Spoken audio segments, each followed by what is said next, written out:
Welcome back to the course on nutrition and planetary health, presented by the Physicians Association for Nutrition and PANCO. This course provides an evidence-based foundation for how dietary patterns influence both human health and planetary health, and how this knowledge can be applied in clinical practice to promote healthy and sustainable diets. Let's continue with the third module on the environmental impact of diet. Let's get started with Lesson 2, Food Systems and Planetary Health. Before you begin this lesson, please answer the following question. This ungraded question is designed to get you thinking. If you are unsure, take your best guess. Which of the following statements best reflects current scientific understanding? A. Food systems contribute less than 10% of global greenhouse gas emissions. B. Most environmental impacts of food are caused by transport rather than production. C. Food systems are a major driver of multiple planetary boundary transgressions. D. Environmental impacts of foods are too uncertain to inform policy or practice. The correct answer is C. Food systems are a major driver of multiple planetary boundary transgressions. In the previous lesson, we examined what planetary health is, how it is currently adversely impacted, and how these environmental changes are already affecting human nutrition and clinical outcomes. In this lesson, we examine the relationship from the other direction. Planetary health shapes nutrition, but nutrition also impacts planetary health. Through dietary demand and the systems that produce, process, distribute, and waste food, modern food systems have become a central driver of environmental change. Understanding this relationship matters for clinicians, especially as dietary advice now sits at the intersection of chronic disease prevention and long-term planetary stability. The Eat Lancet Commission first quantified this relationship in 2019, and the 2025 update synthesizes updated Earth system science and food system modeling. Together, these reports make a clear and evidence-based case. Food systems are now among the dominant drivers of planetary boundary transgressions, and dietary demand is central to this trend. Global food systems contribute approximately 30 to 35% of total anthropogenic greenhouse gas emissions. These emissions arise from multiple stages: agricultural production, land use change, fertilizer use, livestock methane, processing, transport, retail, and waste. Agriculture alone occupies roughly 50% of the world's habitable land and accounts for around 70% of global freshwater withdrawals. These figures show the scale of the issue. Food production is deeply embedded within core Earth systems that support human life. Recent Earth system assessments indicate that 6 of 9 planetary boundaries are now transgressed globally.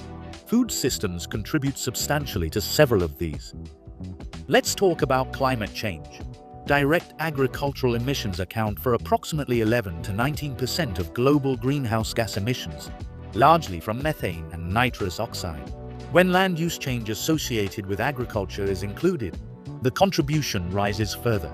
Modeling studies show that under current dietary trajectories, food-related emissions alone would likely exceed the emissions compatible with limiting warming to 1.5 degrees Celsius, even if other sectors decarbonize rapidly.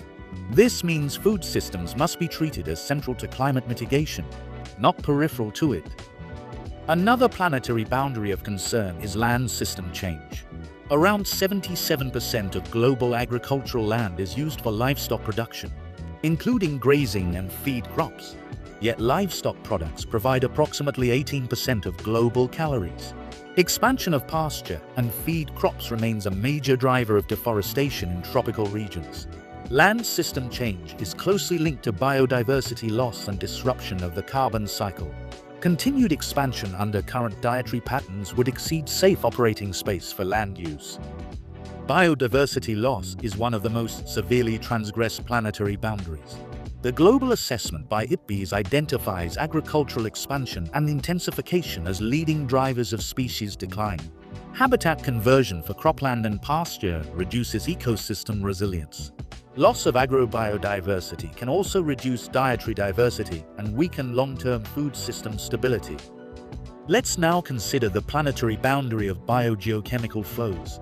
Agriculture is responsible for approximately 80% of anthropogenic nitrogen fixation and a large share of phosphorus mobilization. In simple terms, this refers to how food production has disrupted the natural movement of nitrogen and phosphorus through soils, water, and ecosystems.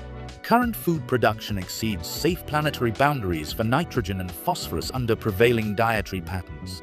Excess reactive nitrogen and phosphorus runoff contribute to eutrophication and hypoxic zones in aquatic ecosystems. Food systems also considerably contribute to the transgression of the boundary for freshwater use. Irrigated agriculture accounts for roughly 70% of global freshwater withdrawals. In many river basins, water extraction exceeds sustainable recharge, increasing long-term pressure on water security. Taken together, these findings show that food systems are central drivers of environmental change. The question that follows is practical. How do different foods contribute to these pressures? Before comparing foods, it is important to understand how environmental impacts are quantified. Most estimates are derived from life cycle assessments. These calculate environmental impacts across the full supply chain of a food product, typically from cradle to farm gate, and sometimes through processing, retail, and disposal. One of the most comprehensive syntheses is the global dataset compiled by POR and Nemesic, covering nearly 40,000 farms across 119 countries. This work provides median and distributional estimates across food categories and is widely cited in planetary health research. Although production systems vary, the relative differences between major food groups are consistent across studies. In simple terms, life cycle assessment means looking at the environmental impact of a food across the stages of its production and supply chain. Impact categories commonly include greenhouse gas emissions, land use, freshwater use, eutrophication potential, and acidification potential. Greenhouse gas emissions vary dramatically across foods. In the POR and Nemesic dataset, median emissions per kilogram were approximately 60 kg carbon dioxide equivalent from beef, 24 kg carbon dioxide equivalent from lamb and mutton, 21 kg carbon dioxide equivalent from cheese, 7 kg carbon dioxide equivalent from pork, 6 kg carbon dioxide equivalent from poultry, 3 kg carbon dioxide equivalent from tofu, 1 kg carbon dioxide equivalent from legumes. Generally, less than 2 kg carbon dioxide equivalent from most fruits and vegetables. Beef emissions are high due to enteric methane from ruminants, feed production, and land use change. In contrast, plant proteins such as legumes have substantially lower emissions per kilogram and per gram of protein. Importantly, transport usually contributes much less than production for most foods. Even for imported products, production phase emissions dominate. Livestock, particularly cattle, require large areas of grazing land and cropland for feed. Beef production uses roughly 20 to 100 times more land per kilogram than most plant proteins. Land conversion for agriculture is a central driver of deforestation and biodiversity decline.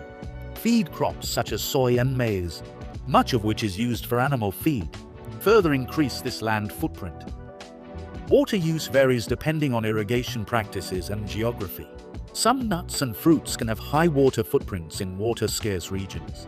However, ruminant livestock typically have higher total water footprints when feed irrigation is included. The global average water footprint of beef has been estimated at around 15,000 liters per kilogram, compared with approximately 4,000 liters for pulses. However, regional context matters. Some irrigated crops in water-scarce regions may have high local impacts. The key point is not whether a single almond or tomato is the issue, but how overall dietary demand shapes resource use at scale. Intensive livestock systems concentrate manure, contributing to nitrogen runoff and eutrophication. Fertilizer application for feed crops further drives the release of reactive nitrogen. Springman and colleagues estimated that current food production substantially exceeds safe operating limits for nitrogen and phosphorus flows under the planetary boundaries framework. Let's now look at the general trends across food categories. When the data are synthesized across impact categories, several consistent patterns emerge. Ruminant meats like beef and lamb have the highest impacts across most indicators, including greenhouse gas emissions and land use per kilogram and per gram of protein. Dairy products have moderate to high impacts, particularly emissions and land use, relative to plant foods. Poultry, eggs, and pork have lower impacts than ruminants, but higher than most plant proteins. Legumes, pulses, and soy-based products have among the lowest impacts, especially greenhouse gas emissions and land requirements. Most fruits and vegetables have low greenhouse gas emissions, though water impacts vary by region. Highly processed plant-based foods can still have relatively low greenhouse gas footprints compared to animal source foods, though other health considerations apply. These findings are robust across datasets and modeling exercises. One important nuance is variability. The environmental impact of beef, for example, varies widely depending on the production system. However, even the lowest impact beef usually exceeds the median impact of plant proteins. The pattern resembles what we observed in Lesson 2 regarding diet and chronic disease risk. There are gradients rather than absolutes. Some foods systematically cluster at the high-impact end, others at the low-impact end. Now, why does this matter in clinical practice? As discussed in Lesson 2, diets high in red and processed meat are associated with increased risk of cardiovascular disease, type 2 diabetes, and certain cancers. These same foods tend to have the highest greenhouse gas emissions and land use per unit of production. Conversely, foods associated with reduced cardiometabolic risk, including whole grains, legumes, fruits, vegetables, and nuts, generally have lower environmental footprints. This alignment does not imply perfect equivalence between health and environmental goals. Nutrient adequacy, cultural context, affordability, and equity remain central. Even so, the broad direction of the evidence suggests that evidence-based dietary guidance can support both patient health and planetary stability. As argued by Springman and colleagues, it is possible to design nutritionally adequate diets within environmental limits, but doing so requires shifts in food production and consumption patterns. For clinicians, this does not mean calculating carbon footprints in consultations, but requires recognizing that promoting plant-rich dietary patterns may have co-benefits beyond cardiometabolic outcomes. Now, before we wrap up this lesson, let's look at the key takeaways to recap what we learned. First, food systems are major drivers of environmental change, contributing substantially to climate change, land use, freshwater use, biodiversity loss, and nutrient pollution. Second, agriculture uses a large share of global resources, occupying about half of the world's habitable land and accounting for around 70% of global freshwater withdrawals. Third, environmental impacts vary greatly across foods. Ruminant meats such as beef and lamb generally have the highest greenhouse gas emissions and land use, while plant-based proteins such as legumes tend to have much lower impacts. Fourth, despite variation across production systems, these broad patterns are consistent across many studies. Fifth, dietary patterns that support human health often also support planetary health, particularly diets rich in plant-based foods.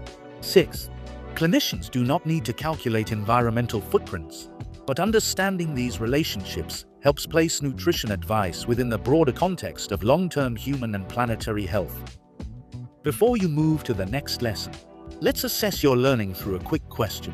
Based on what you learned in this lesson, answer the following question. Which of the following statements is most consistent with life cycle assessment evidence? A. Transport is the main source of food-related greenhouse gas emissions. B. Beef generally has substantially higher greenhouse gas emissions and land use per kilogram than legumes. C. All plant-based foods have negligible environmental impacts. D. Environmental impacts are too uncertain to compare across major food categories.